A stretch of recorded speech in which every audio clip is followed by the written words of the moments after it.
Randamės Turkijoje, antroji stovykloje. Rytoj išvažiuoju namo. Reiškia, per 3 savaitės pavyko suburti gan neblogą komandą. Yra aiškus jau burtai čempionate ir tvarkaraštis. Pirmas čempionato varžybas žaisim, kaip visi žino, su Marijampolė. Reiškia, grįžus derisim kurioje aikštėje. Taip kad šiai dienai galima apibendrinti, kad komanda ruošiasi. Per 3 po naujų metų savaitės iš tikrųjų rėmai komandos yra. Vyr treneris Konstantinas Arsanija subūrė gan pajėgų kolektyvą. Apie planus ir visą kitą kalbėsime grįžę, bet šiuo metu žaidžiamos draugiškos. Vakar teko žiūrėti pačiam su Borisovu BT. Gan solidžiai atrodėm aikštės jų fone. Jie savo uždavinį sprendė, mes savo.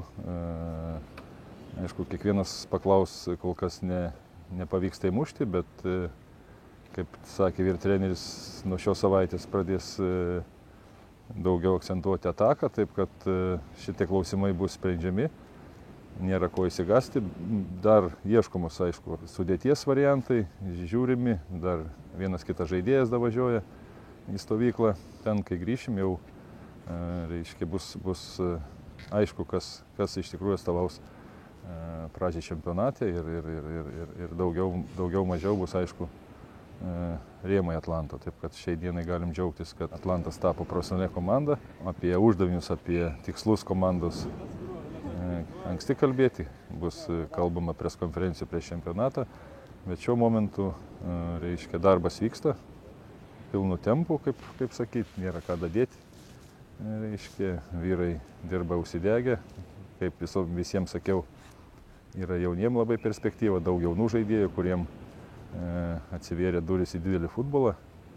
Ir toliau žiūrėsim, klubo strategija tokia, kad žiūrėti jaunus lietuvių žaidėjus, kad jiem pavyktų atsiskleisti tarp prie gero darbo. Tai va turbūt šiam etapui tiek. Dabar susitiksim Lietuvoje.